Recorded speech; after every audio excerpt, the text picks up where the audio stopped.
As the last of the evening sun dipped below the horizon, I couldn't shake the chilling warning my new neighbor whispered. "Watch your back with that one. Some folks around here say she's got a heart colder than a January frost." If only I'd listened. My husband Elliot and I had just moved into his childhood home, a quaint farmhouse on the outskirts of town, to help care for his ailing father. Harold welcomed us with open arms when we arrived, enveloping me in a warm hug. "So happy to have you both here," he said, his voice trembling slightly. "This old place needs some life again." I smiled graciously, touched by his kindness. If only his wife shared that sentiment. Judith stood rigid in the doorway, her lips pursed in a thin line as she looked me up and down with thinly veiled disdain. "Marley," she said coolly, "what a surprise." I swallowed hard but kept my tone light. "Well, it wouldn't be much of a move-in without me, now would it?" Judith didn't respond, turning abruptly and disappearing into the house. Elliot shot me an apologetic look and squeezed my hand reassuringly. I wanted to believe this was just first meeting nerves, that we'd soon settle into an easy familial rhythm. I couldn't have been more wrong. The first hairline cracks in Judith's facade showed themselves that very evening. As we gathered for dinner, I asked about their lovely flower garden. "Thank you," Judith replied tersely. "I designed it myself since no one else around here seems to appreciate the importance of a well-kept home." Her pointed glare at the cluttered kitchen made her implication clear. Harold frowned but said nothing. An uncomfortable silence fell until Elliot jumped in. "Well, I for one am looking forward to cozy nights around the fireplace this winter," he said, flashing me a dimpled grin. "We'll get this place feeling like home again soon, don't you worry." Judith's mouth twisted slightly. "Yes, I suppose someone ought to do something about the state of this place," she said coldly. I bit my tongue, stung by her callousness. Her polite facade was cracking, an icy edge creeping into her tone when addressing me. Over the next few days, her comments grew steadily more cutting. "Don't you think you should be helping your husband unpack, dear?" she'd ask in feigned concern, watching me prepare a meal for Harold. "I wouldn't want you shirking your wifely duties." When I tried gently confronting her, she'd brush it off with an insincere apology and barely concealed eye roll. I told Elliot about her digs when we were alone, expecting him to be as hurt and surprised as I was. Instead, I was met with disbelief. "Are you sure you're not reading too much into things?" he asked one night as we laid in bed. "That doesn't sound like Mom. She's probably just stressed adjusting to us being here." I wanted to argue but held my tongue. I knew what I'd experienced, but Elliot had lived his whole life under his mother's thumb. He couldn't accept the glimmers of cruelty I saw behind her eyes. Not yet, anyway. As the days passed, Judith's facade unraveled thread by thread.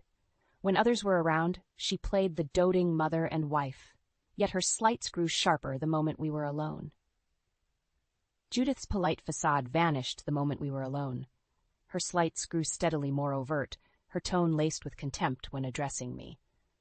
I bore the brunt of her scorn in silence at first, making excuses when Elliot asked about the tension in the home. "Your mother's adjusting to having us here," I'd say, smoothing the furrow from his brow. "It's a big change. Give her time." But Judith was a viper disguised in a cardigan, her true colors emerging when no one else was watching. One afternoon, I was preparing lunch in the kitchen when she strode in, peering over my shoulder. "What are you making?" she asked in a saccharine tone. "Your husband's favorite, potato soup with bacon and cheddar. Comfort food for these chilly fall days," I replied. She let out a derisive snort. "Well, no one can accuse you of being creative, though I suppose pedestrian dishes suit your limited skills," she said with a patronizing pat on my shoulder. I froze, stunned by her open hostility. "Judith, there's no need for comments like that.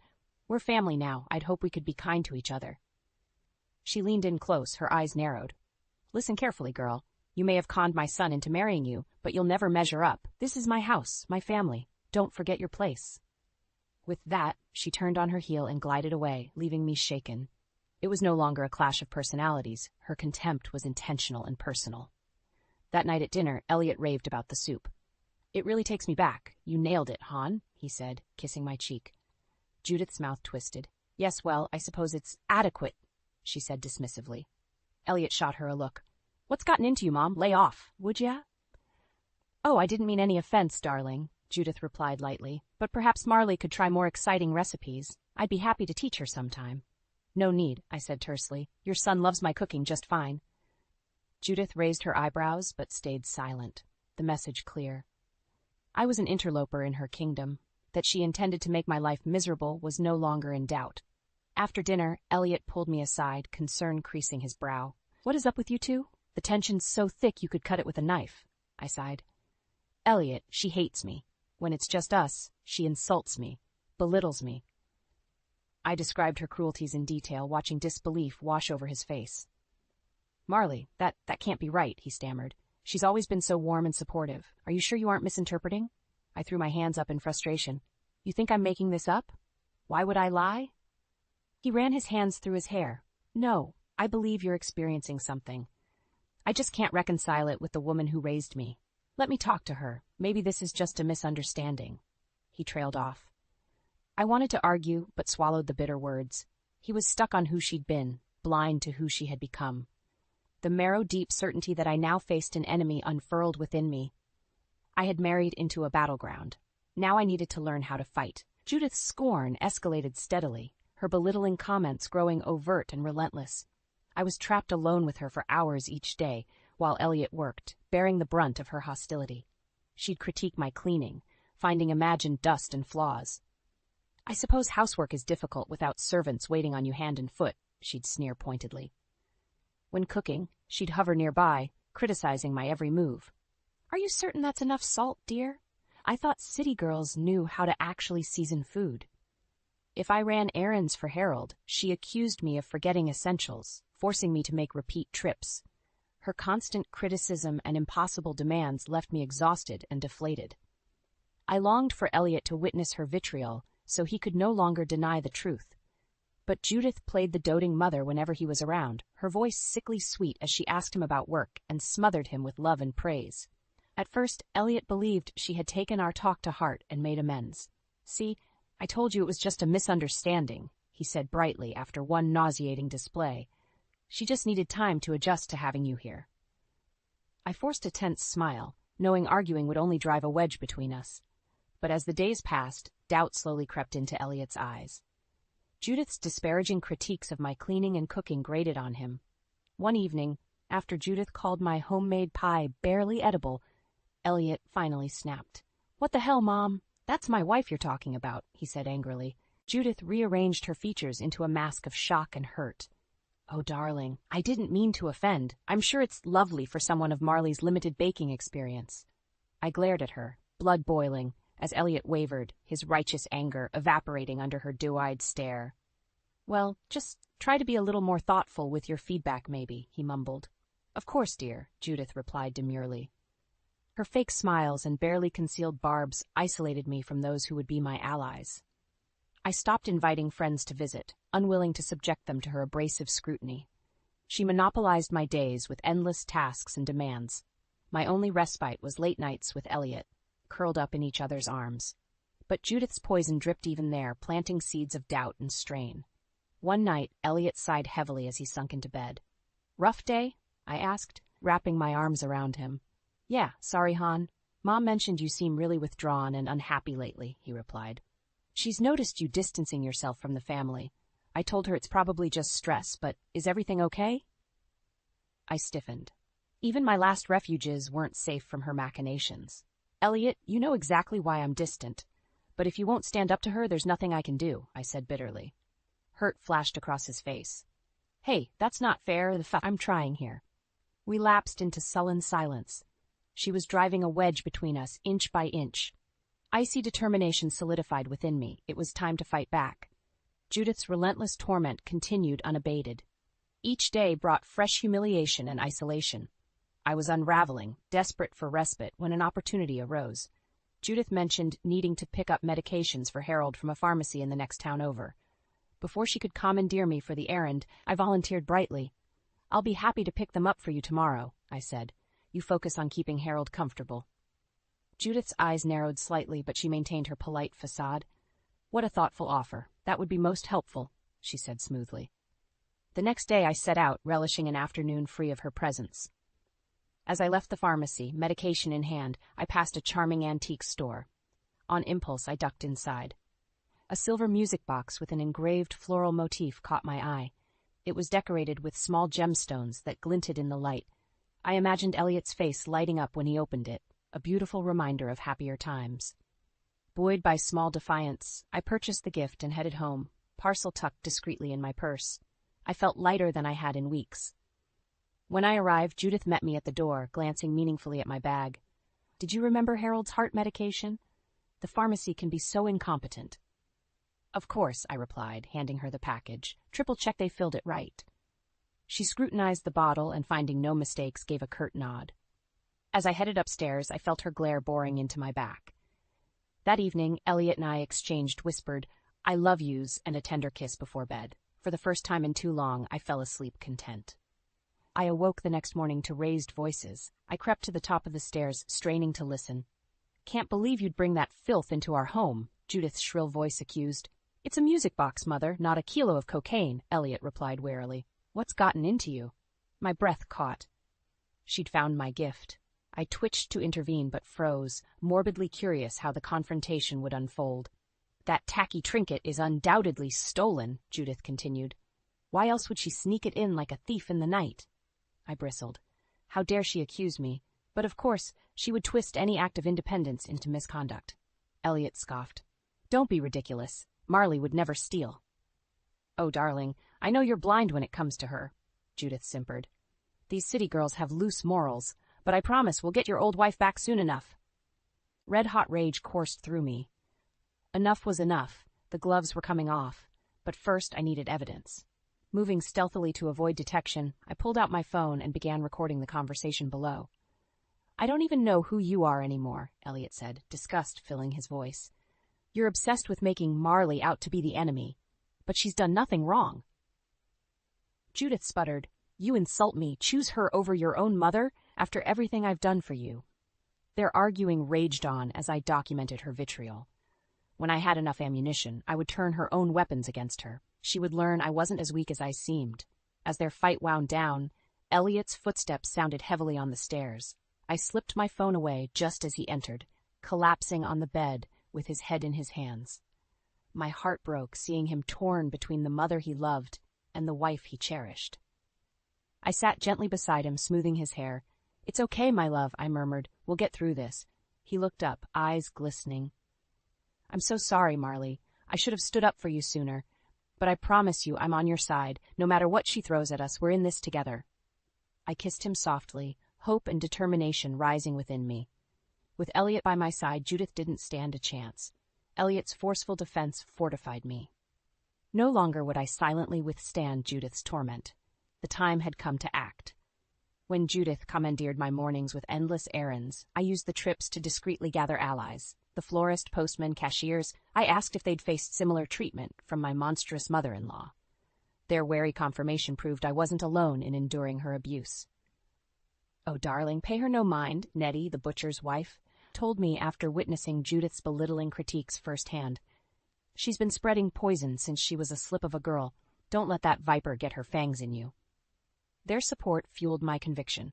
Judith relied on isolation to maintain control, but together we could break her power. In the afternoons, while Judith napped, I pored through old documents, seeking anything I could use against her. The evidence was sparse, but I pieced together a portrait of her petty schemes and vindictiveness. Elliot observed my frenzied research with growing concern. "Han, don't let her make you obsessed like this," he implored. "Getting dragged into retaliation won't help anything." I squeezed his hand.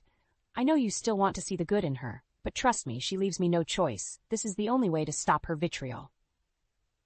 He looked unconvinced, but didn't argue further. My sweet Elliot, always striving for peace. But some battles required a warrior's resolve. The next morning, Judith caught me compiling my findings at the kitchen table. Her eyes narrowed to slits. "What nonsense are you up to now?" she asked icily. I met her glare levelly. "Just researching the interesting history of this town. Did you know Nettie's family once owned the entire western tract of forest? How fortunate that changed, since you disapprove of them so." Judith inhaled sharply, her facade cracking. "Stay focused on your chores, girl, not baseless gossip," she spat before whirling away. My pulse quickened at the small victory. She was running scared. That afternoon, I invited Nettie and a few other ladies over for tea, despite Judith's prohibitions. Their vivacious energy filled the stuffy living room as we shared stories and baked goods. For the first time in ages, I felt light, surrounded by blossoming camaraderie. Judith kept to her room, refusing to engage, but over dinner her false cheer evaporated. "Honestly, Elliot, I don't know what's gotten into your wife lately," she said, shaking her head. "Cavorting around town, indulging in idle gossip, neglecting her duties here." "Oh, cut it out, Mom," Elliot said through gritted teeth. "Let her live, for God's sake." The crackling tension was broken by a sharp cry from Harold in the next room. We all leapt up, but I waved the others back. "I've got this. You two enjoy your dessert," I said pointedly before exiting. I soothed Harold and helped him settle back in. When I returned to the dining room, Elliot was glaring at his mother. "You're shameful, treating Marley this way," he bit out. "But no more. If you can't support her place in this family, you don't support me." He pushed back from the table and stormed out. I threw Judith a triumphant look before following him. Upstairs, Elliot shook with anger and anguish. I wrapped my arms around him, offering wordless comfort. "I'm with you, forever and always," I murmured. "We'll get our joy back, I promise." He squeezed me tight, the last cords of loyalty straining but still unbroken. Soon, Judith would be cut loose. Her poison could only thrive in darkness. Together, Elliot and I would drag her cruelty into the light. The time had come to expose Judith's cruelty before the whole community.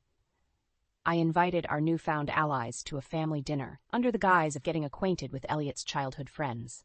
Judith raged, but Elliot sternly insisted. "It's happening, Mother. You'll just have to grin and bear it," he said coldly. As I bustled about preparing the meal, nerves and anticipation warred within me. Tonight, Judith's facade would come crashing down. Right on time, our guests arrived bearing drinks, desserts, and warm smiles. Judith greeted them with thinly veiled disdain. "How lovely you could join us," she said without a trace of sincerity. "I'm sure you're quite busy on the farm this time of year." I jumped in quickly. "Well, we're so thankful you made the time. Please come in. Make yourselves at home." Over appetizers, light-hearted chatter filled the room. Then Nettie fixed Judith with an icy stare. "My Marley tells me you haven't been the most gracious host," she said bluntly. Elliot stiffened, but I squeezed his knee reassuringly. Judith forced a tight smile. "Oh, I think dear Marley may have misinterpreted my adjustment to having guests." "Somehow I doubt that," Nettie replied. Murmurs of agreement rose from the group. Judith paled but gathered herself quickly. "Truly, I've done my best to welcome her to our family," she protested. Before she could spout more lies, I jumped in. "Oh, there's no need for pretense, Judith," I said sharply. "Our friends here have plenty of experience with your best." Her composure cracked at the muted hostility radiating from the group. Splotches of anger spread across her cheeks. "Whatever tales you've spun, I assure you," she sputtered. I cut her off. "Tales? You mean like how you had Nettie banned from town events for years? Or the time you reported Mr. Stokes to his boss for something he never did? Or all the families who somehow could never quite measure up for your precious Elliot?" Murmurs swelled as Judith shrank under their accusatory glares.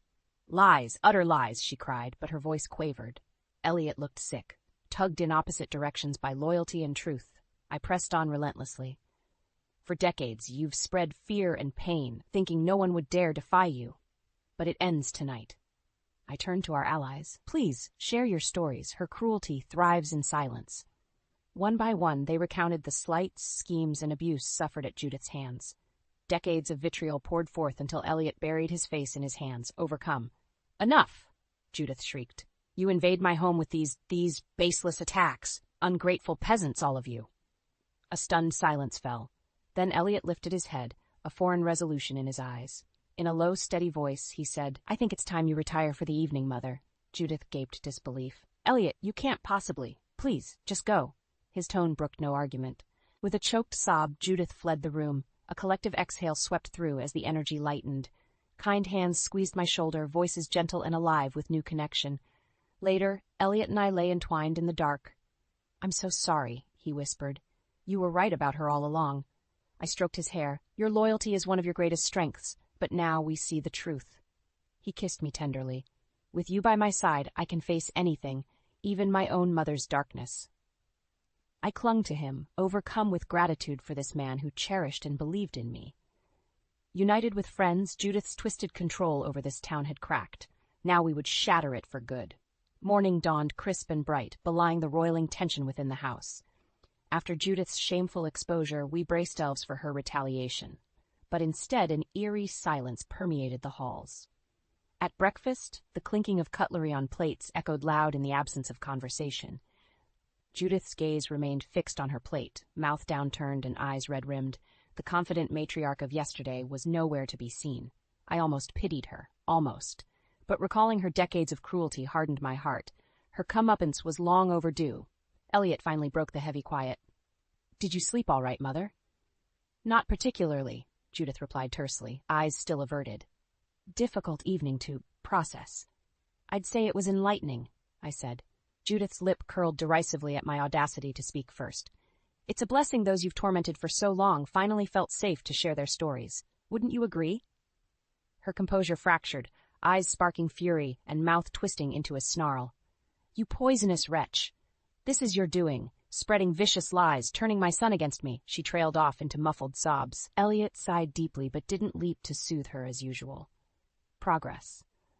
"Lying won't help you now, Mother," he said warily. "We've seen who you truly are, who you've always been." Judith's head snapped up, eyes wide and wild. "Who I am, your mother, your protector, your champion. Everything I've done has been for you, can't you see that?" She clutched desperately at Elliot's hands from across the table. He froze but didn't pull away. Not yet severed. My heart clenched watching Elliot's inner struggle play out on his face. He wanted to believe the mother he knew still existed somewhere beneath her rotten core. But I had no such illusions. Gently, I pried her claw-like grip from Elliot's wrists. "You've confused control with caring, Judith," I said evenly, "but the truth has finally been revealed." Judith wrenched away from me, lips peeled back in a feral snarl. "You pathetic, conniving nobody! I should have exposed you from the start before you sank your greedy claws into my family." She turned beseechingly to Elliot, grasping at fraying strands of loyalty. "Darling, we can still fix this. Just send her away." "Enough," Elliot exploded, shoving back from the table. "I won't listen to your venom anymore. If you can't accept Marley, you've lost me too." He stormed away, shoulders rigid with long restrained emotion. Judith collapsed back into her chair, any remaining composure gone. For a long moment, the only sounds were her choked sobs and the ticking of the old grandfather clock. When Judith finally lifted her head, the fire in her eyes had dimmed to embers. Wordlessly, she rose and shuffled back upstairs, a defeated shell of the formidable woman who had tormented so many. I let out a long breath. Her reckoning had come, harsh but necessary. There could be no half measures with souls as twisted as Judith. Later that day, we received word she had left town indefinitely, her web of lies and influence destroyed beyond repair. No tearful farewells followed her exit, just solemn acceptance that her darkness could no longer haunt us. That night, Elliot and I curled up together as the crickets sang outside our window. "It's really over," he murmured. "We're free." I smiled softly, brushing a stray hair from his forehead. "You were so brave," I whispered. "Now we can finally live in the light." He pressed his lips to mine, a silent promise of hope reborn. In the weeks after Judith's exile, light steadily returned to our home. Laughter rang out often now, with family and friends gathering without fear of her vitriol. Though Elliot still grieved the loss of the mother he thought he knew, the lines of tension slowly eased from his face. He marveled at the community's support, the revelation of Judith's ubiquitous cruelty still sinking in. "All this time, I just accepted how people acted around her," he admitted one night. "The cold shoulders, avoiding eye contact, I thought they were the problem." I squeezed his hand, pained but unsurprised by his blindness. He saw only the best in people, even past reason. With Judith gone, I devoted myself fully to caring for Harold. His health had declined rapidly, the stress of recent months taking its toll. But he now spent his days reading contentedly on the porch or napping by the fire, the peace of home restored. Late one evening, Elliot found me tidying the library, combing through Judith's remaining possessions. "Come to bed, love," he implored gently. "You've done enough." I replied without looking up. "I just want to check for anything important. We'll deal with the rest later." Truthfully, I was still hunting for further confirmation of her misdeeds, hungry to understand the roots of her cruelty. People like Judith didn't emerge from nothing. They were forged. Sifting through drawers of trinkets and papers, I uncovered some letters in her grandmother's old writing desk. The words leapt out, icy fingers down my spine. Dearest Judith, your latest report arrived. While I appreciate your continued vigilance, take care not to become consumed by these trivial concerns. My hands trembled slightly as I continued reading. Her grandmother urged Judith to keep watch on those around her from a young age, noting any missteps or flaws. The old woman scrutinized Judith's accounts relentlessly, browbeating perceived weaknesses. Paragraph by paragraph, the roots of Judith's pathology revealed themselves. I sank into a chair, pity mixing with lingering disgust. Elliot's voice made me jump. "What'd you find?" Wordlessly, I handed him the letters. His eyes widened as he read, shoulders slumping under the weight of difficult truths. "She was just a kid," he said softly. "Her grandmother groomed her to see the darkness in everything." I slid my arms around his waist, cheek pressed to his back. "The why doesn't justify her actions," I said gently, "but maybe it helps explain them." He turned, enveloping me in his strong embrace. We stayed there long minutes, holding each other amidst the rubble of Elliot's shattered illusions. "I know it doesn't change anything," he said eventually, "but thank you for understanding her better than I could." I cupped his cheek. "Of course, my love. Now we both see her clearly." We slept peacefully that night, old ghosts laid to rest.